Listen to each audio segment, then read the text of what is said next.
Saudara dikasih Tuhan, hidup dunia sementara. Raja benar, apa yang dikatakan firman, manusia lebih mengasihi diri sendiri daripada mengasihi Allah. Untuk mengerti firman Tuhan, itu adalah nomor satu. Itu yang diinginkan Tuhan. Mari kita baca firman Tuhan. Allah memutuskan anaknya yang tunggal. Marilah saudara berubah.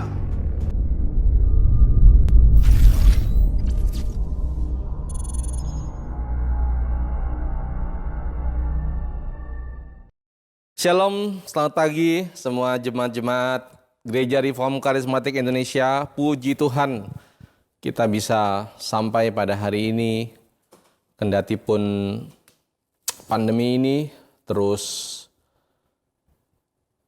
merusak banyak hal dalam kehidupan kita, tetapi saya percaya Tuhan tidak pernah merusak kita. Dia selalu mengizinkan semua ini terjadi supaya iman kita semakin dikuatkan, kencang terhadap Tuhan. Oleh karena itu, mari bersama-sama pada pagi hari ini kita beribadah kembali kepada Tuhan. Mari kita bersaat teduh.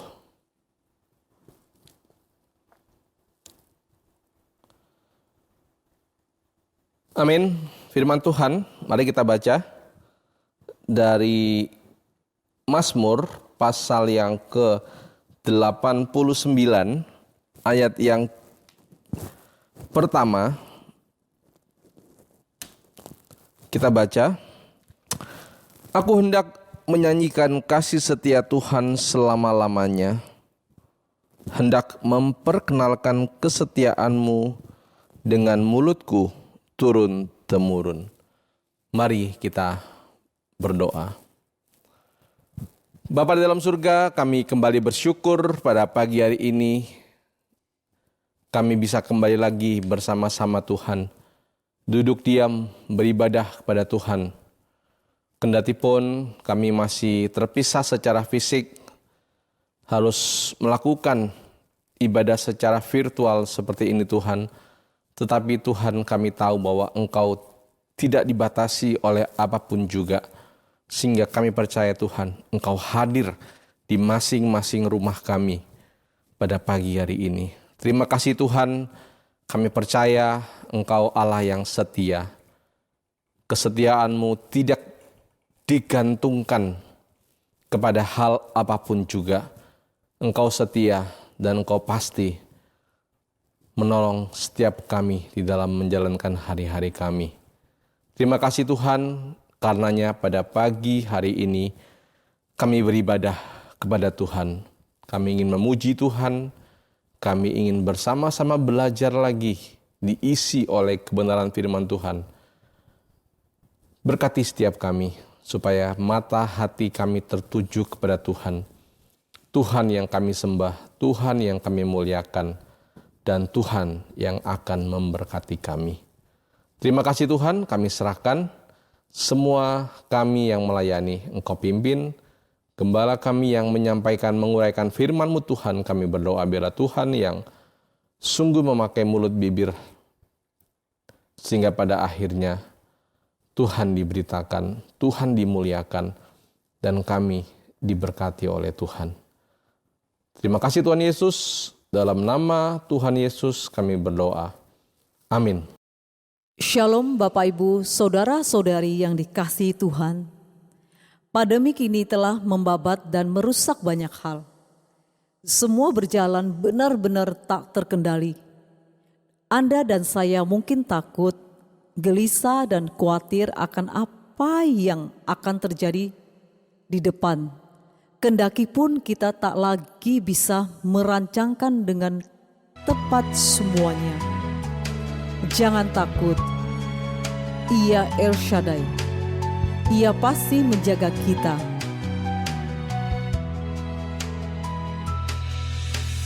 Tak usah ku takut, Allah menjagaku.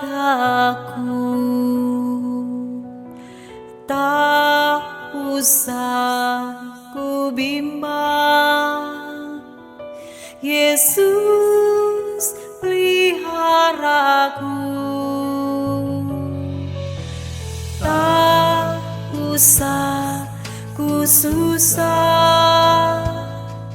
Roh Kudus hiburku. Tak usah ku cemas, Dia memberkatiku.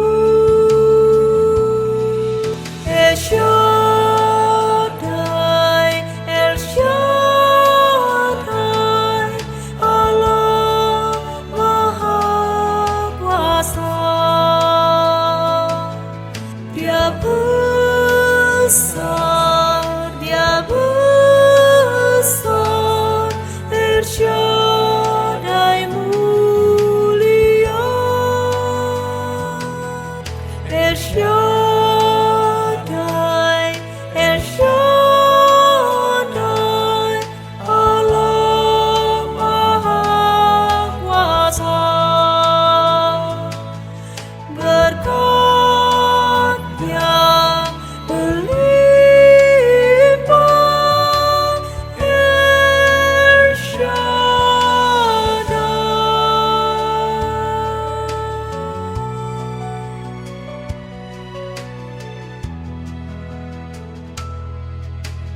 Tak usah ku susah, Roh Kudus hiburku.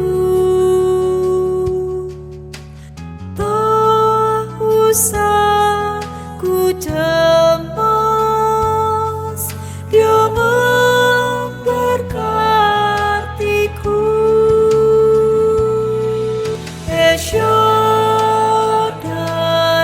El Shaddai, Allah Maha Kuasa.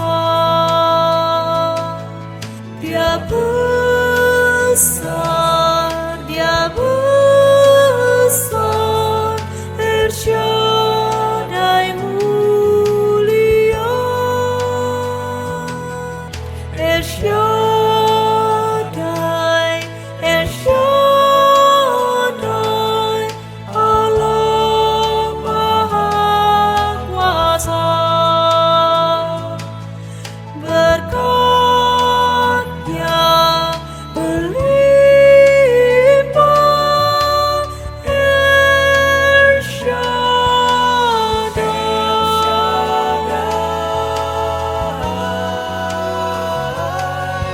El Shaddai, El Shaddai, Allah Maha Kuasa. Dia besar, Dia besar, El Shaddai mulia. El Shaddai, El Shaddai, Allah Maha Kuasa. Berkat-Nya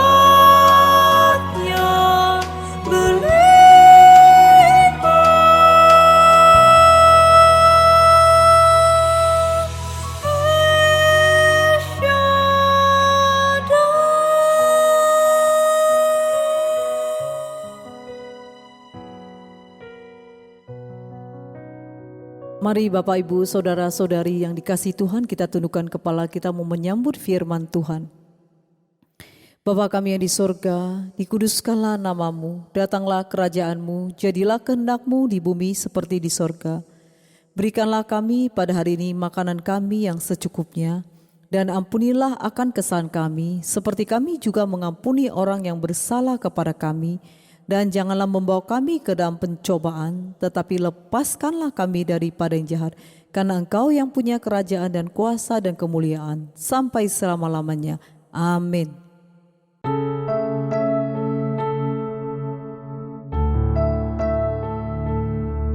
Salam, selamat pagi jemaat-jemaat ada di rumah.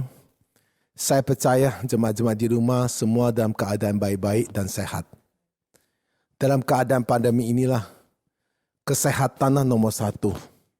Kalau kita sehat, maka kita bisa mengerjakan pekerjaan-pekerjaan yang sangat luar biasa di tahun 2021 ini. Saudara-saudari kasih Tuhan, pada hari ini saya akan menyampaikan satu firman Tuhan yang saya sudah susun dan saya sudah doakan. Yaitu dengan tema, ini aku Tuhan. Kenapa saya katakan ini aku Tuhan? Karena saya berdoa bahwa saya menunjukkan saya ini loh anak Tuhan. Karena saya percaya, jika kita percaya Yesus Kristus sebagai Juru Selamat, maka kitalah sebagai anak-anak Allah. Dan dengan tema inilah yang saya akan menyampaikan kepada saudara-saudara kasih Tuhan, ini aku Tuhan.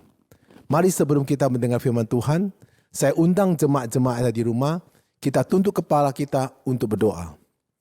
Bapa kami yang di kerajaan surga, kami mengucapkan syukur atas kebaikan Tuhan Yesus Kristus. Kami percaya hidup kami semua karena anugerah dan kasih karunia Tuhan yang Tuhan berikan kepada kami. Dengan pemberian Tuhan dan dengan penyertaan Tuhan kepada kami, sehingga kami pada hari ini masih bisa mendengar kebenaran firman Tuhan, itu karena atas kebaikan Tuhan. Bapa, ajari kami supaya kami hidup dalam kebenaran-Mu dan menjauhilah dosa-dosa kami. Dan buka hati kami supaya kami benar-benar berfokus untuk dengar kebenaran firman-Mu. Urapi hamba-Mu ini penuh kuasa-Mu sehingga setiap firman disampaikan berasal dari kehendak-Mu ya Bapa. Engkaulah Bapa yang membicara kepada umat-Mu pada hari ini. Melalui visual ini kami berdoa di dalam nama Tuhan Yesus Kristus. Amin.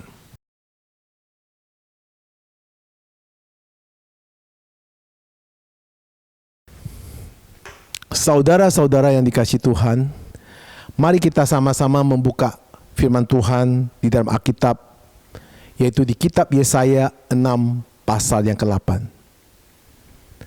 Mari kita akan baca bersama-sama. Lalu aku mendengar suara Tuhan berkata, siapakah yang akan kuutus? Dan siapakah yang mau pergi untuk aku? Maka sahutku, ini aku, utuslah aku. Saudara-saudari kasih Tuhan, Nabi Yesaya berkata kepada Tuhan, utuslah aku. Nah, saudara-saudara, inilah yang saya susun dalam khotbah berjudul, inilah aku Tuhan. Nah saudara, kita ini semua anak Tuhan. Sebelum saya menyampaikan atas kebenaran firman Tuhan ini, saya akan memberikan beberapa kesaksian kepada saudara. Karena bagi saya, sangat penting saudara akan mengerti bahwa siapakah kita sebenarnya. Saudara, sejak aku menjadi anak Tuhan di tahun 2002, saudara kasih Tuhan, saudara harus mengerti tentang panggilan Tuhan. Banyak orang tidak mengerti tentang panggilan Tuhan. Saudara semua itu dipanggil. Bukan saya aja dipanggil sebagai hamba Tuhan. Saudara juga dipanggil. Cuma beda. Ada yang dipanggil jadi hamba Tuhan. Ada yang dipanggil jadi penginjil. Ada yang dipanggil untuk menjadi WL. Ada yang dipanggil untuk menjadi pelayan. Ada yang dipanggil untuk jadi jemaat. Nah, jadi saudara-saudara panggilan semua berbeda-beda. Saya sendiri pribadi mendapat panggilan itu tahun 2002. Waktu itu saya lagi mandi. Ada suara memanggil saya dengan 3 kali. Elson, saya keluar dari kamar mandi. Saya tanya Aing. Aing lu panggil saya. Aing bilang bukan. Saya mandi lagi. Ada panggilan kedua lagi. Elson, saya keluar dari kamar mandi. Mentanya Aing. Aing, kamu panggil saya. Aing bilang saya tidak panggil kamu. Saya mandi lagi. Ketiga lagi memanggil Elson. Disitulah saya tahu ada suara memanggil saya. Disitulah saya sujud di bawah kaki Tuhan bahwa atas panggilan saya. Nah saudara kasih Tuhan, saya mengerti bahwa atas panggilan itulah maksud Tuhan itu apa. Saya menanya kepada Tuhan, apa atas panggilan buat saya? baru saya tahu Tuhan memanggil saya menjadi hamba Tuhan. Tapi saya tahu saya belum siap. Saya benar-benar tidak siap. Dan saya itu baru bertobat itu di tahun 2000. Saya baru 2 tahun jadi jemaat Tuhan. Disuruh jadi seorang hamba Tuhan, saya tidak siap. Saudara-saudara. Tetapi saya mau belajar menjadi seorang hamba Tuhan. Sejak tahun 2002. Sejak saya dipanggil jadi seorang hamba Tuhan. Tapi saat itu saya sudah belajar untuk atas panggilan untuk saya. Saya belajar apa? Belajar taat setiap firman Tuhan. Dan belajar menjalankan setiap firman Tuhan. Untuk apa? Untuk mempertahankan iman saya atas panggilan saya. Saya ingin konfirmasi apakah panggilan saya itu benar jadi seorang hamba Tuhan. Karena dari keturunan saya, dari engkong saya, sampai papa saya, sama saudara saya, tak ada satupun orang menjadikan pendeta. Apalagi menjadi seorang anak Tuhan. Hampir dikatakan 90% tidak ada. Nah, tentu panggilan itu sangat membuat saya aneh. Dan saya juga tahu saya masih duniawi banget dalam bisnis, dalam bernegosiasi dan segalanya. Menjadi seorang hamba Tuhan itu bagi saya tidak main-main. Tapi saya simpan di dalam hati saya. Dan tetap beriman atas panggilan itu. Saya ingin mengetahui apakah panggilan itu benar atau salah. Dan saya juga tahu saya manusia berdosa. Dan saya juga tahu saya manusia yang ngaco. Tetapi panggilan itulah membuat saya semakin hari semakin jelas. Semakin hari semakin saya tekun. Semakin saya memperlihat Tuhan bagaimana menyertai panggilan itu. Sejak 2002 dan 2003 saya dipanggil. Saya mempertahankan iman itu seperti tadi saya utarakan. Sampai 2017. 14 tahun saya belajar taat. Saya belajar melayani. Bukan waktu yang singkat. Saya mengkonfirmasikan untuk diri saya itu butuh 14 tahun. Saya tidak pernah main-main tentang Tuhan. Karena saya tahu saya punya orang sifat adalah kalau soal Tuhan, saya tidak pernah akan main-main. Maka saya mempelajari 14 tahun. Dan sampai 14 tahun pun, saya pun tidak pernah mengakui bahwa saya seorang yang dipanggil menjadi hamba Tuhan. Saya masih ngaco. Saya masih cuek. Saya masih takut. Saya masih memikirkan kenapa harus saya, kenapa gak adik saya, kenapa gak orang lain aja. Nah itulah. Tetapi saya belajar terus untuk taat dan melayani. Saudara kasih Tuhan. Pada tahun 2017, karena pelayanan saya selama hampir 14 tahun boleh dikatakan pelayanan saya itu hampir dikatakan pelayanan duniawi yang saya lakukan. Selama 14 tahun saya melayani. Pelayanan saya itu ya itu-itu aja. Rute lintas ya itu-itu aja. Gerakan ya itu-itu aja. Karena saya merasa bahwa saya tidak punya kelebihan untuk melayani. Pelayanan saya adalah hanya menyampaikan Injil, menyampaikan Injil, menyampaikan Injil. Kesaksian, menyampaikan Injil, kesaksian, menyampaikan Injil, kesaksian, menyampaikan Injil. Ada berapa teman memaksa saya untuk pergi lagi.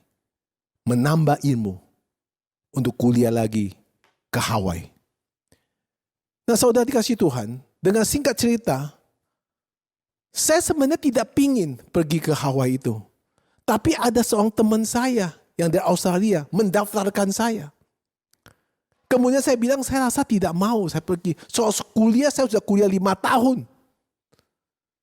Sudah cukup untuk pemahaman teologi saya. Tetapi teman saya dari Australia mengatakan coba pergi jalan-jalan aja. Saya tetap tidak mau. Tetapi yang lucu, ya secara formulir saya sudah isi menyatakan bahwa saya tidak mau. Tetapi dari Haga Institute tetap kirim tiket kepada saya. Aneh. Akhirnya saya berdoa kepada Tuhan, saya tidak mau pergi. Saya bilang istri sama saya juga saya tidak mau pergi. Tetapi pada 1 minggu sebelum saya waktunya untuk berangkat ke Hagai Institute, istri saya menyetujui saya berangkat. Padahal istri saya itu pada awal tidak setuju. Tapi akhirnya dia setuju saya berangkat. Akhirnya saya bilang, kalau memang lu setuju, saya berangkat. Saya berangkat dengan hati saya. Sebenarnya tidak akan pergi ke Institut, Hagai Institute. Hati saya akan memakai tiket ini untuk loncat pergi melihat anak saya di Boston. Waktu itu tahun 2017. Karena anak saya waktu itu masih di Boston. Saudara kasih Tuhan. Nah disitulah saya masuk ke dalam kuliah di sana. Nah saudara, ternyata paspor saya ditahan. Akhirnya saya tidak bisa pergi keluar daripada Hagai Institute itu. Saudara kasih Tuhan, saya di kuliah itu saya sekamar dengan orang Afrika. Dan orang Afrika itu berkata kepada saya, kalau mau sukses pelayanan harus memiliki karunia kesembuhan. Healing dia bilang.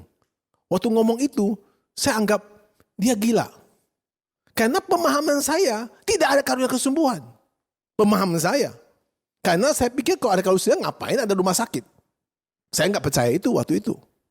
Tapi orang Afrika itu setiap pagi ajak saya berdoa. Bergandeng tangan berdoa. Ajak gua berdoa. Ajak gua berdoa. Ajak gua berdoa. Selama 21 hari dia ajak saya berdoa. Saudara kasih Tuhan. Saudara, 1 minggu sebelum kuliah selesai, kita keluarga di Hawaii itu namanya Maui tempat itu. Tapi di sana ada satu gunung yang tertinggi di Maui namanya Haleakala. Haleakala itu tingginya dari permukaan laut ke atas itu 10.000 feet dari permukaan laut. Nah mitosnya di sana adalah apa? Kesembuhan. Jadi kalau di atas 10 feet itu ya, kalau di atas itu bisa lihat ke bawah, itu semua awan. Dia tidak bisa melihat di bawah laut atau ke bawah dataran, tidak akan lihat. Semua itu putih awan. Nah saudara dikasih Tuhan. Waktu itu saudara, saya melihat di situ ada 60 negara yang mengikuti Hagai Institute. Saudara dikasih Tuhan. Mereka awal-awal sudah berangkat, pergi. Tapi jarang sekali orang yang bisa tembus sampai ke atas. Nah, waktu hari terakhir, saya bersama rombongan beberapa orang Indonesia, akhirnya kita bisa tembus sampai ke atas. Waktu di atas saya berkata kepada Tuhan, Tuhan, Engkau memanggil saya. Saya sudah melayani. Tetapi, saya tidak punya kelebihan. Hanya saya bisa mengerti dan menyampaikan Injil. Tapi saya nggak punya karunia apapun yang bisa saya mempraktekkan pelayanan. Kalau Tuhan Yesus menghendaki, kalau memang karunia kesembuhan itu ada, saya bilang, tolong berikan kepada saya. Saya akan praktekkan itu kalau jika ada. Waktu itu saya doa seperti itu. Di atas 10.000 feet dari permukaan bumi. Dan saya di bawah lihat itu semua gambarnya, semua itu putih seperti saya di surga. Saudara kasih Tuhan. Saudara, ternyata karunia kesembuhan itu ada. Ternyata ada. Kenapa ada? Karena waktu saya mau diberikan karunia kesembuhan, benar-benar mereka itu datang kepada saya. Memberikan kepada tahu saya bahwa saya memiliki karunia kesembuhan. Nah saudara kasih Tuhan, disitulah saya mempraktekkan karunia kesembuhan di tahun 2018 sampai hari ini. Saudara kasih Tuhan.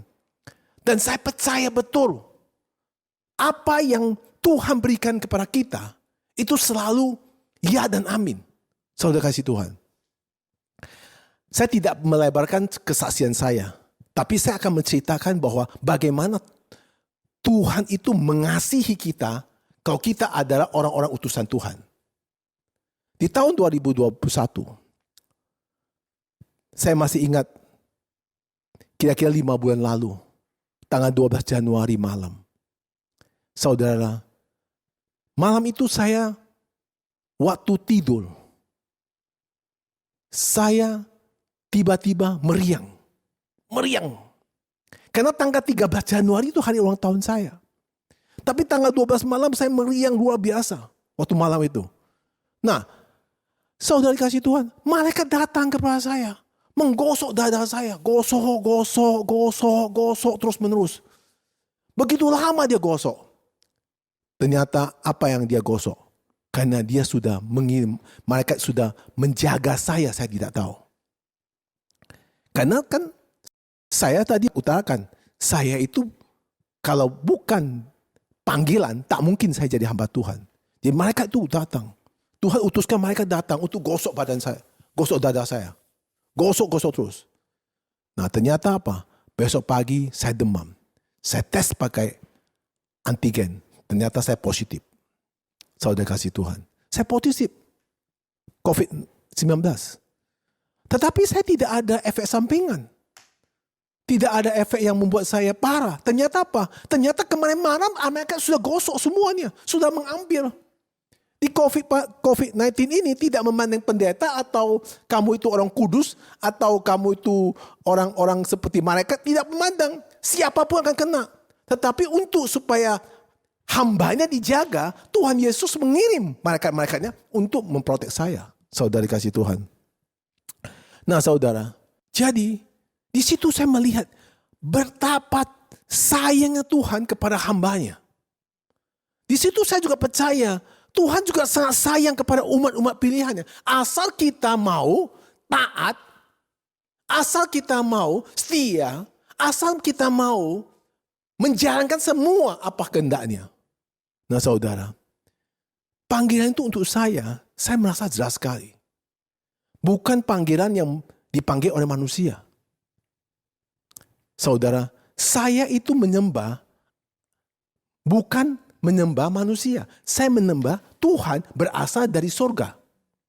Rasul Paulus berkata, di dalam hidup ini ada dua manusia yang lahir. Satu, manusia dilahir oleh manusia.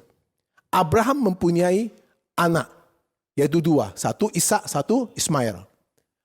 Abraham melahirkan Ismail dari manusia. Tetapi Yesus bukan dilahir dari manusia. Yesus berasal dari surga. Maka Maria mengandung itu Roh Kudus. Jadi kita menyembah Tuhan kita, yaitu Tuhan yang ada di surga. Yesus Kristus adalah Bapa kita. Saudara dikasih ke Tuhan. Jadi jelas sekali saya tahu panggilan saya. Makanya saya juga hati-hati sekali dalam menjalankan setiap pelayan saya. Karena saya tahu panggilan saya begitu jelas dan Tuhan begitu baik. Dan Tuhan begitu mengasihi saya sampai saya mau kena COVID pun Tuhan kirim malaikat menjaga saya. Kalau Tuhan tidak mengirim malaikat menggosok badan saya mungkin sudah di ICU waktu itu. Kenapa? Karena saya keturunan kepada orang yang batuknya luar biasa. Dan orang itu juga kepapar di rumah sakit. Kalau saya tidak sampai masuk rumah sakit, kenapa? Karena semua itu malaikat. Tuhan kirim malaikat menjaga saya, saudara dikasih Tuhan. Nah saudara, bisa saudara melihat Alkitab. Alkitab menceritakan cara Tuhan memanggil orang. Saudara, pertama, Musa. Bagaimana Tuhan memanggil Musa? Musa dipanggil di Gunung Horeb. Melalui apa? Melalui nyala api di semak duri. Di kitab Keluaran 3 ayat 1 dan 3. Saudara bisa baca di rumah. Kedua, Nabi Samuel dipanggil apa? 3 kali dalam keadaan tidur di dalam bait suci. Sampai dia tanya kepada Nabi Eli. Nabi Eli, kau panggil saya. Nabi Eli yang tidak. Kemudian Samuel dipanggil lagi oleh Tuhan. Dia tanya Nabi Eli lagi. Sampai 3 kali saudara dikasih Tuhan. Sama dengan saya waktu saya di kamar mandi. Saudara dikasih Tuhan. Kemudian Daud. Daud dipanggil Tuhan jadi Raja Israel. Melalui apa? Melalui seksi terhadap 7 anak Isai oleh Nabi Samuel. Jadi bukan panggilan langsung, mana Daud? Enggak, diseksi dulu oleh 7 anak dari anak Isai. Kemudian Nabi Yeremia dipanggil waktu di dalam kandungan ibunya. Sebelum Nabi Yeremia lahir di bumi ini, sudah dipanggil Tuhan di dalam kandungan ibunya. Di kitab Yeremia 1 ayat 5, saudara bisa baca di rumah. Saudara dikasih Tuhan. Nah Paulus bagaimana dipanggil Tuhan? Paulus justru dipanggil ketika dia sedang dalam perjalanan membunuh orang-orang Kristen. Namun bertemu dengan Yesus Kristus di Damsyik. Ya keadaan dia lagi mau bunuh semua pengikut Kristus. Nah saudara dikasih Tuhan. Panggilan Nabi Yesaya bagaimana? Nah ini yang kita mau belajar pada hari ini. Panggilan Nabi Yesaya. Nah, panggilan Nabi Yesaya sendiri dalam konteks ketika orang Israel dalam kekacauan. Baik dalam sosial, politik, dan spiritual. Dalam kekacauan luar biasa. Itulah Nabi Yesaya dipanggil. Saya undang jemaat di rumah. Mari kita bersama-sama membaca di dalam Alkitab. Yesaya pasal 6 ayat 2 sampai 8. Ayat kedua, para serafin berdiri di sebelah atasnya. Masing-masing mempunyai 6 sayap.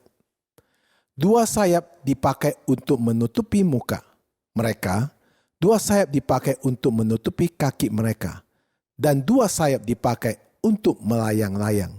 Ayat ketiga, dan mereka berseru seorang kepada seorang, katanya, Kudus, kudus, kuduslah Tuhan semesta alam, seluruh bumi penuh kemuliaannya. Ayat keempat, maka bergoyanglah alas ambang pintu disebabkan suara orang yang berseru itu, dan rumah itu pun penuhlah dengan asap.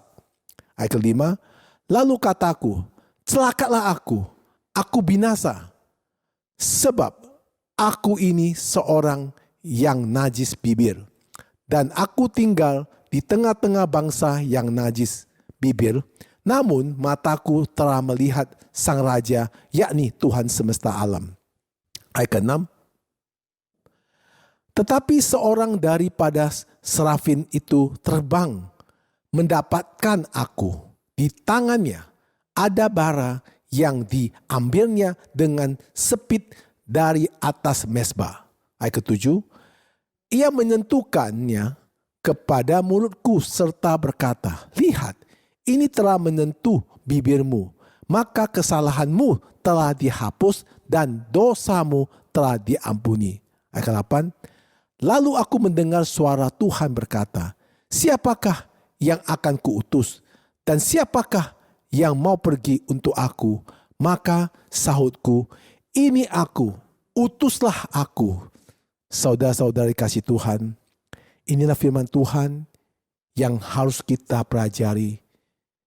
Maka Tuhan ketika memanggil seorang hamba Tuhan, ketika Tuhan memanggil seorang umat Tuhan, Tuhan yang akan menyertai kita semuanya, saudari kasih Tuhan.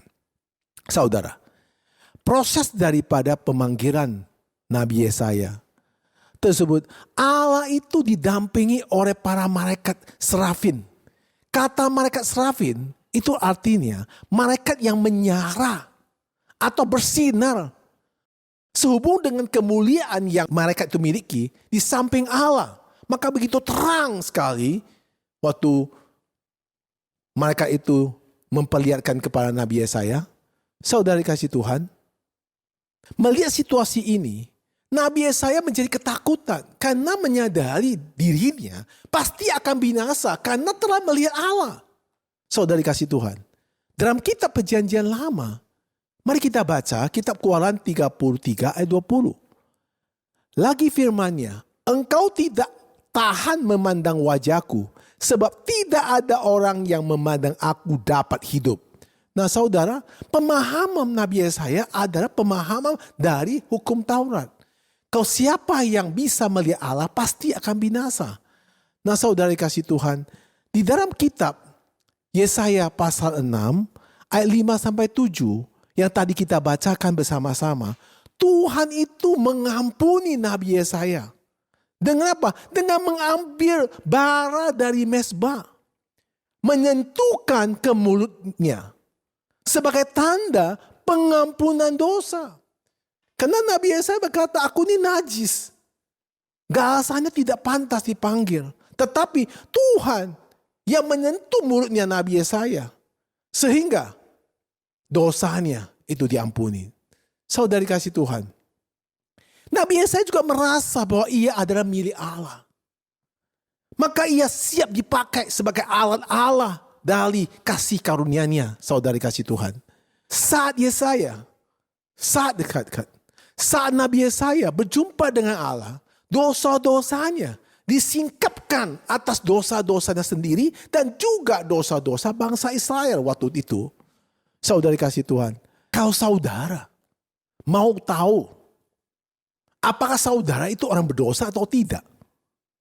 Salah satu fungsi untuk melihat diri saudara sendiri, saudara bisa lihat dari kata pemazmur. Mari kita baca Mazmur pasal 139 ayat 23 sampai 24. Ayat 23 berkata, "Selidikilah aku ya Allah, dan kenallah hatiku. Ujilah aku dan kenallah pikir-pikiranku." Ayat 24, "Lihatlah apakah jalanku serong, dan tuntunlah aku di jalan yang kekal." Saudara-saudara kasih Tuhan, inilah kita meselidiki hati kita. Apa kita sudah benar? Pikiran kita sudah benar. Nah, saudara-saudara kasih Tuhan, Nabi Yesaya sewaktu dia mengaku dosa-dosanya, maka seorang dari serabin itu atau malaikat itu mengambil penyempit yang terbuat dari emas, memungut di sebongkaran bara yang menyala dan menyentuhkan ke mulut Yesaya. Itu menandakan bahwa Nabi Yesaya hatinya disucikan. Saudara kasih Tuhan. Karena dengan disucikan berarti Nabi Yesaya ingin melakukan sesuatu.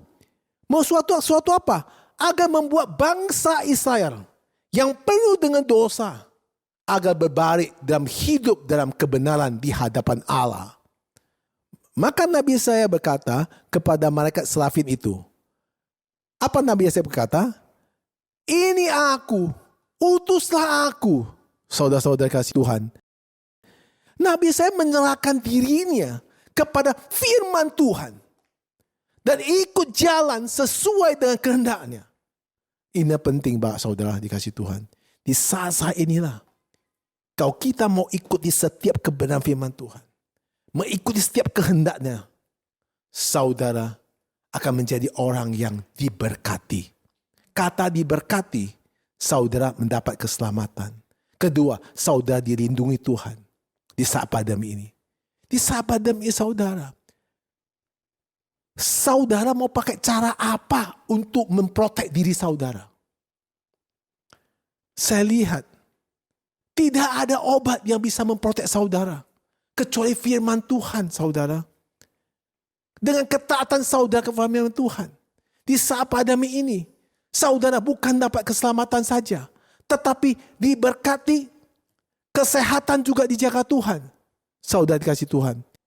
Maka Nabi Yesaya memiliki pengalaman yang sangat pribadi, yang amat dalam dengan Allah. Dia sangat dalam, karena dia mengalami segala proses sampai dia dipakai oleh Tuhan jadi seorang nabi. Saya pribadi pun dapat pengalaman dari Tuhan. Tadi saya katakan, sejak 2002 sampai hari ini, 17 tahun saya punya pengalaman pribadi yang sangat dalam bersama Tuhan. Jadi saya betul-betul tahu Tuhan Yesus itu hidup. Saya betul-betul tahu Tuhan selalu kirim malaikatnya ketika saya dalam keadaan terpuruk. Ketika saya ada masalah, selalu Tuhan kirim malaikat-malaikat menjaga saya. Dan saya menyaksikan dengan mata saya sendiri, saya menyaksikan dengan penyertaan Tuhan itu dengan jelas. Maka saya yakin betul, saya memang dipakai Tuhan. Saudara dikasih Tuhan. Begitu juga Abraham. Abraham mempunyai pengalaman pribadi dengan Allah yang sangat dalam. Maka Abraham bisa mengatakan dia adalah sahabat Allah. Saudara-saudara dikasih Tuhan. Musa juga memiliki pengalaman yang pribadi dengan Allah. Tuhan memberikan Musa tongkat yang maha kuasa. Sehingga dengan tongkat itu dia melakukan banyak sekali mujizat. Sehingga laut terbelah dengan tongkat diangkat maka laut terbelah. Nah saudara dikasih Tuhan. Elia juga mendapat pengalaman yang sangat dalam dengan Tuhan. Apa yang Elia mendapat pengalaman? Dia diangkat oleh Allah dengan kereta berapi ke surga. Saudara kasih Tuhan, kemarin saya lihat di YouTube. Ada seorang pendeta mengatakan, dia diangkat oleh kereta berapi sampai ke surga. Saya dengar kaget loh, dia lebih hebat daripada Elia. Ya saya tidak menyinggung pendeta itu, cuma saya aneh. Kok dia bisa naik kereta? Zaman sekarang itu bisa naik kereta. Kok bisa naik kereta sampai ke surga? Kok mau balik lagi? Itu yang saya bingung. Ya Elia tidak balik. Tapi kok itu masih balik? perlu dipertanyakan saudara dikasih Tuhan. Kenapa dia balik? Karena dia tidak ikut proses protokol pemerintah, yaitu PCR atau tes antigen. Maka dia balik lagi. Perlu. Ya, karena semua orang yang mau terbang pakai pesawat harus PCR atau minimal tes antigen. Dia lupa, maka dibalikkan kembali. Saudara dikasih Tuhan. Bagaimana dengan saudara-saudara hari ini? Saudara-saudari juga dipanggil Tuhan untuk menjadi umat Tuhan. Dengan proses yang sangat mahal, saudara dikasih Tuhan. Saudara pada hari ini menerima Yesus Kristus yang mati di kayu salib untuk menembus dosa-dosa saudara. Nabi Yesaya, prosesnya bukan dengan kematian Yesus Kristus, tapi Nabi Yesaya diambil bara dari mezbah, dicocok kepada muridnya. Saudara enggak. Saudara cuma hanya mengaku kematian Yesus Kristus di kayu salib, maka saudara sudah akan diampuni dosanya. Saudara dikasih Tuhan. Nah saudara, mari kita baca di 1 Petrus 1 ayat 18 sampai 19. Ayat 18. Sebab kamu tahu bahwa kamu telah ditebus dari cara hidupmu yang sia-sia, yang kamu warisi dari nenek moyangmu itu. Bukan dengan barang yang fana, bukan pula dengan perak atau emas. Ayat 19. Melainkan dengan darah yang mahal, yaitu darah Kristus yang sama seperti darah anak domba yang tak bernoda dan tak bercacat. Saudara kasih Tuhan, inilah penjelasan yang sangat jelas kepada saudara kasih Tuhan. Maka saudara ini hari ini, semua kita itu adalah umat Allah.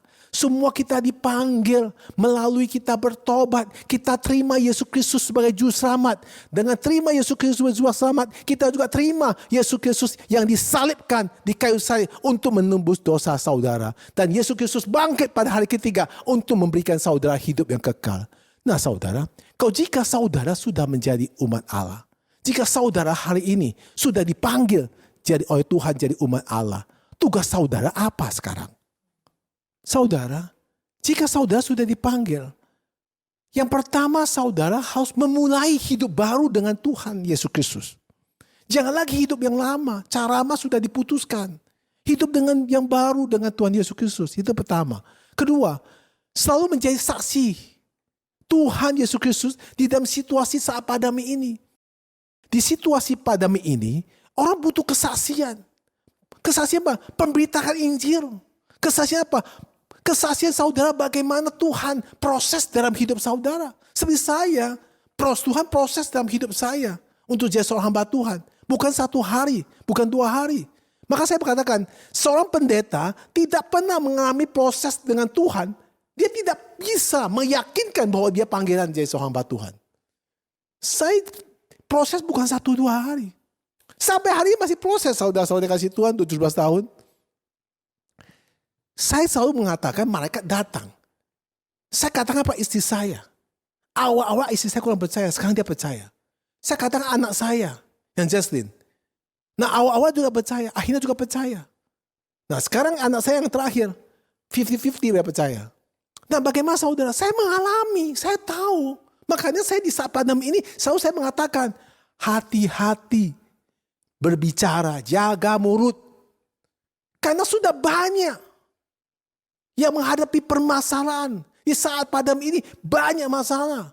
Keuangan, rumah tangga, kemudian kesehatan. Kok kita gak jaga mulut kita? Bagaimana kita bisa jadi seorang berkat untuk banyak orang? Kita akan jadi batu sandungan dimanapun terjadi saudara. Maka kita harus menjadi saksi Tuhan Yesus Kristus di saat pandemi ini. Itu yang kedua. Ketiga, menjadi garam dan terang dalam keadaan ini. Keadaan pandemi jadi garam. Di mana orang butuhkan, kita berkati orang. Di mana kita bisa memberitakan semangat kasih orang. Memberikan semangat kasih orang, saudara. Yang keempat, hiduplah dengan kudus. Jauhlah dosa-dosa. Saudara kasih Tuhan. Yesaya pasal 6 ayat 3. Mari kita baca. Dan mereka berseru seorang kepada seorang. Katanya, kudus, kudus, kuduslah Tuhan semesta alam. Seluruh bumi penuh kemuliaannya. Nah saudara, kata mereka adalah semua mereka mengatakan Tuhan itu kudus. Maka kita harus hidup dalam kekudusan. Arti kekudusan adalah menjauhi dosa-dosa. Kalau saudara benar-benar adalah anak Tuhan, saudara berani mengambil keputusan untuk tidak masuk ke dalam dosa-dosa atau terinfeksi dengan dosa. Karena saudara sudah dibeli dengan harga yang mahal. Masa saudara mau kembali kepada hidup yang seperti awal lagi? Saudara hidup bersama Kristus. Nah saudara, tentu saya tahu menjadi pengikut Yesus Kristus banyak sekali tantangan dan banyak juga percobaan-percobaan. Tetapi kita tidak perlu khawatir, tidak perlu takut. Karena Yesus Kristus sendiri pun akan memberikan kuasa Roh Kudus menyertai saudara-saudari sampai pada akhir zaman. Saya katakan ketika kita jadi anak Tuhan yang benar, maka ketika kita ada masalah, ketika kita kepepet, kita ada bahaya, maka Tuhan akan kirim malaikat-malaikat yang menjaga kita. Kalau saudara baca di dalam kisah para rasul, Rasul Paulus itu waktu di penjara, dideret mau menuju ke Roma. Di kapal itu mereka menghadapi badai ombang-ambing. Kenapa? Semua ketakutan. Dan kenapa? Karena mereka tidak mau mendengar apa yang diarahkan Rasul Paulus. Karena mereka menghadapi badai yang begitu luar biasa. Tetapi semua di dalam menghadapi badai sampai kapalnya masuk karang. Sampai kapalnya itu pecah. Tuhan menyelamatkan semua di dalam kapal. Kenapa? Karena di dalam satu kapal ada satu orang benar, maka semua diselamatkan. Maka saudara, jika di rumah tangga saudara ada satu orang benar, maka seluruh rumah akan diselamatkan. Apalagi COVID. Satu orang kena, satu rumah tangga kena. Maka butuh satu orang benar di dalam rumah tangga saudara. Nah saudara dikasih Tuhan. Ingat, Alkitab selalu berkata, banyak dipanggil, tetapi sedikit yang dipilih. Nah saudara, banyak orang dipanggil untuk jadi umat Allah. Tetapi sedikit sekali orang yang bisa taat. Sedikit sekali orang yang bisa menjalankan perintah Tuhan. Sedikit sekali orang yang bisa melakukan setiap kehendaknya. Saudara dikasih Tuhan. Jika kita hidup di bawah pimpinan Tuhan Yesus Kristus. Saudara dikasih Tuhan. Jika hidup kita selalu memandang dunia ini. Memandang segala kebutuhan yang kita inginkan. Maka saya berkata kepada saudara. Kita tidak bisa melakukan apapun di hadapan Tuhan. Karena hati kita dingin. Hati kita bukan tertuju kepada Kristus. Hati kita tertuju kepada keinginan kita. Kebutuhan kita. Saudara kasih Tuhan. Maka Yesus memberikan perumpamaan. Tentang seorang Samaria yang baik hati. Mari kita baca. Injil Lukas pasal 10. Ayat 30 sampai ke 34. Ayat 30, jawab Yesus, adalah seorang yang turun dari Yerusalem ke Yeriko. Ia jatuh ke tangan penyamun-penyamun yang bukan saja merampoknya habis-habisan, tetapi yang juga memukulnya dan yang sesudah itu pergi meninggalkannya setengah mati. Ayat 31, kebetulan ada seorang imam turun melalui jalan itu. Ia melihat orang itu tetapi ia melewatinya dari seberang jalan. Ayat 32. Demikian juga seorang Lewi datang ke tempat itu. Ketika ia melihat orang itu, ia melewatinya dari seberang jalan. Ayat ke-33. Lalu datang seorang Samaria yang sedang dalam perjalanan ke tempat itu. Dan ketika ia melihat orang itu, tergeraklah hatinya oleh belas kasihan. Ayat 34. Ia pergi kepadanya lalu membalut luka-lukanya. Sesudah ia menyiraminya dengan minyak dan anggur. Kemudian ia menaikkan orang itu ke atas keledai tunggangannya sendiri. Lalu membawanya ke tempat penginapan dan melawatnya. Saudara kasih Tuhan. Perumpamaan yang dibuat Yesus ada 3 perana. 1 orang Lewi, 1 imam, 1 orang Samaria. Saudara kasih Tuhan. Saudara dalam sekarang sebagai anak Tuhan atau sebagai orang panggilan dari Tuhan menjadi umat Tuhan, saudara sebagai apa? Apakah saudara punya karakter sebagai orang Lewi? Apakah saudara orang karakter sebagai seorang imam? Atau saudara adalah seorang Samaria? Silakan saudara mengambil keputusan sendiri. Saudara dikasih Tuhan, kita harus setiap hari menjadi saluran berkat untuk banyak orang. Kita harus selalu seperti seorang Samaria yang baik hati itu, saudara. Itu yang Tuhan Yesus inginkan. Yang Tuhan Yesus ajarkan kepada kita pada hari ini. Jadi seorang Samaria yang baik hati, yang bisa membagi berkat kepada banyak orang, saudara dikasih Tuhan. Saya bikin contoh pada saudara. Saya dipanggil oleh Tuhan menjadi seorang hamba Tuhan. Maka selalu dalam prinsip saya adalah memberkati orang. Saudara kasih Tuhan, saya tiap pagi itu jalan pagi. Selalu jam pagi, saya mempersiapkan uang di dalam kantong saya. Selalu di jam pagi dari daerah kompleks saya itu, saya melihat banyak orang sapu jalan. Di mana Tuhan menggerakkan kepala saya akan memberikan berkat kepada mereka. Tak perlu kita kasih tahu orang bahwa kita memberikan berkat pada mereka, enggak usah.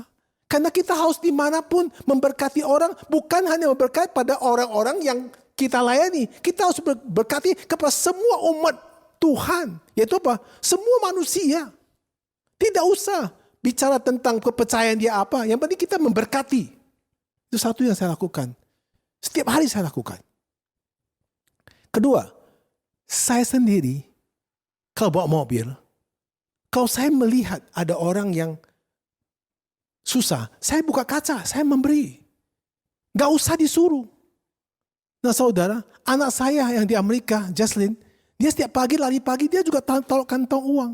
Setiap dia lari, dia lihat homeless, dia kasih. Bukan kasih sedikit loh, $20 dia kasih loh. Nah saya juga begitu, kasih juga sedikit, minimal 100 ribu, minimal 50 ribu. Saya gak kasih yang uang 1.000, 2.000 enggak. Karena saya tahu uang 1.000, 2.000 gak bisa beli apa-apa. Kalau kasih yang banyak. Kemarin saya di Muara Karang, saya pulang dari saya pulang dari mana itu saya lupa. Saya pulang dari daerah Purit, saya beri makan, saya pulang menuju Muara Karang. Di tengah jalan Muara Karang ada seorang bapak yang tua-tua. Dia berdiri di tengah-tengah jalan itu. Setiap mobil yang lewat dia ketok kacanya. Mobilnya ketok kacanya. Semua tidak ada satupun orang yang mau buka kaca untuk memberikan dia persembahan.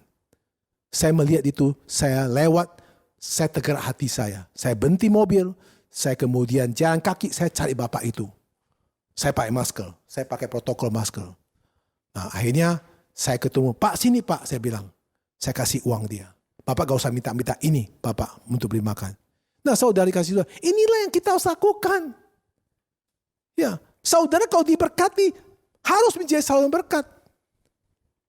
Kalau susah pun harus jadi saluran berkat. Namanya saudara dipanggil jadi apa? Jadi umat Tuhan. Saya dipanggil jadi hamba Tuhan. Saya berdoa pada Tuhan. Kalau saya diberkati, semua orang yang ikut saya pasti diberkati. Ya tapi saya punya prinsip itu yang masalah. Saya selalu mengajar dengan cara yang agak sedikit yang tidak memandang hati orang. Nah, tidak menyenangkan telinga orang. Jadi saya selalu menyampaikan apa yang Tuhan mau sampaikan. Itu yang saya sampaikan. Jadi kalau saudara untuk menyenangkan orang, untuk apa hidup ini? Kita harus bisa menyenangkan Tuhan. Kata Rasul Paulus, kita harus dipuji Tuhan, bukan dipuji manusia. Kalau kita minta sesuatu sama Tuhan, Tuhan berikan kita tak terbatas. Manusia berikan kepada saudara terbatas. Maka apa yang kita lakukan harus selalu dapat pujian dari Tuhan Yesus Kristus. Bukan pujian manusia. Untuk apa pujian manusia? Bukan pujian yang menenangkan saudara itu karena saudara bisa memberkati dia. Coba saudara gak berkati dia. Dipuji. Saudara bukan dipuji. Saudara difitnah. Saudara dihujat. Saya jadi hamba Tuhan 17 tahun. Saya tahu persis. Maka saudara kasih Tuhan. Maka selalu saya berlutut di bawah kaki Tuhan. Saya ingin dapat pujian Tuhan. Saya tidak ingin dapat pujian manusia. Kalau orang puji saya, malah saya aneh. Kenapa lu puji saya? Saya malah aneh. Bagi saya aneh kenapa? Tidak usah saudara memuji saya. Karena semua saudara bisa mendengar firman. Itu karena Tuhan memakai saya untuk beritakan pada saudara. Kalau saya doa, saudara bisa sembuh. Bukan saya yang sembuhkan saudara. Tuhan yang menyembuhkan saudara melalui saya untuk doa. Cuma itu aja. Nah saudara, marilah kita semuanya minta pada Tuhan. Supaya apa? Saudara selalu dijaga Tuhan dan saudara diberkati Tuhan. Ketiga, saudara semua diutus oleh Tuhan. Untuk apa? Untuk memenangkan jiwa. Kemudian dibaptis dalam Bapa, Anak, dan Roh Kudus. Yaitu dalam nama Yesus Kristus. Minggu lalu, saya diajak makan malam jam 6.30. Di tempat aneka seafood. Disitulah. Ya, waktu duduk ada seorang ibu. Saya sampaikan kepada dia tentang Injil. Saya tanya ibu, mau nggak saudara dibaptis untuk terima Tuhan? Dia lagu-lagu. Saya jelaskan Injil lagi. Akhirnya dia mau. Hari itu juga saya baptis dia. Dalam Bapa, Anak, dan Roh Kudus. Itulah Injil yang disampaikan. Itu yang kita harus lakukan sebagai anak Tuhan. Kita dipanggil, kita diutus untuk apa? Untuk buat umat-umat yang belum kenal Tuhan supaya mereka kenal Yesus Kristus. Kita diutus untuk apa? Untuk memberitakan Injil. Agar mereka yang hidup dalam dosa berbalik hidup dalam kebenaran. Itulah utusan kita. Nabi Yesaya dipanggil untuk bangsa Israel agar bangsa Israel bertobat. Kita dipanggil, diutus Tuhan untuk sebagai saluran berkat untuk banyak orang. Jangan lagi saudara mengambil lingkungan sendiri. Wah, ini lingkungan saya, ini gereja saya, ini semua grup saya, yang lain semua bukan grup saya. Itu saudara, hati-hati itu. Jika saudara punya sifat seperti itu, saudara bukan utusan Tuhan. Saya gak tahu saudara utusan dari mana. Kita tidak. Siapapun boleh. Saya dulu juga awalnya bukan orang yang percaya Yesus Kristus. Karena panggilan, maka saya dipanggil oleh Tuhan menjadi seorang hamba Tuhan. Begitu juga saudara, awalnya juga saudara. Bukan orang percaya kepada Yesus Kristus. Karena saudara dipanggil. Ada juga dari keturunan. Dari kakeknya udah jadi orang Kristen. Sampai sekarang jadi orang Kristen. Itu sah-sah aja. Tapi kalau tidak ada pertobatan, percuma kekristenan dia. Ayo saudara, mari kita menyatakan pada Tuhan. Inilah aku lo, anakmu lo. Minta sama Bapa. Maka Bapa akan selalu mengasihi saudara. Jalankan firman Tuhan. Taati setiap perintahnya. Lakukan apa yang Tuhan hendaki. Maka hidupmu selalu akan dilindungi Tuhan dan diberkati Tuhan. Tuhan Yesus memberkati. Mari kita tunduk kepala untuk berdoa. Terima kasih Tuhan Yesus Kristus atas firman-Mu. Inilah kami ini anak-anak-Mu Tuhan. Engkau memanggil kami dengan membayar harga yang sangat mahal. Karena Engkau Tuhan Yesus Kristus harus mati di kayu salib untuk menembuskan semua dosa-dosa kita. Ya Bapa, kira panggilan-Mu membuat kami terus-menerus membara, menyala roh kami. Karena Roh Kudus yang pimpin kami, supaya kami bisa dipercaya oleh Bapa untuk menjangkau jiwa. Dipercayakan Bapa untuk menjadi saksi-saksi Tuhan dimanapun berada. Dan kami dipakai juga untuk jadi salam berkat dimanapun kami berada. Dan Bapa, sertai kami supaya kami bisa mentaati panggilan kami semuanya. Baik panggilan kami sebagai umat Tuhan, baik panggilan kami sebagai penginjil, baik panggilan sebagai hamba Tuhan, baik panggilan sebagai WL, baik panggilan kami dimanapun. Tetapi kami terus-menerus menjalankan setiap kehendak Tuhan. Kami percaya semua kasih karunia Tuhan begitu besar kepada kami. Jalankan kami dengan baik supaya kami taat kepada setiap perintah Tuhan. Kami berdoa di dalam nama Tuhan Yesus Kristus. Amin. Saudari kasih Tuhan, silakan untuk bangkit berdiri. Mari kita akan baca pengakuan iman rasuli bersama-sama.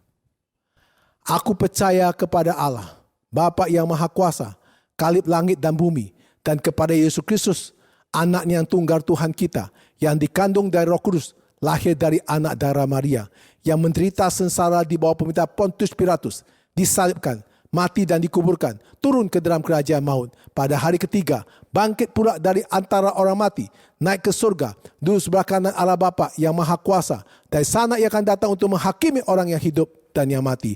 Aku percaya kepada Roh Kudus, gereja kudus dan am, persekutuan kudus, pengampunan dosa, kebangkitan tubuh dan hidup kekal. Amin. Salam, selamat berhari Minggu. Puji Tuhan. Katakan pada Tuhan, inilah aku anakmu. Maka kita jadi anak yang benar. Jangan jadi anak yang nakal. Jangan jadi anak yang ngawur. Jadilah anak yang benar. Mulailah hidup baru bersama Yesus Kristus. Maka Tuhan akan memimpin kita sampai kita hidup yang kekal. Saya percaya saudara semua akan diberkati. Selamat berhari Minggu. Tuhan Yesus memberkati. Amin.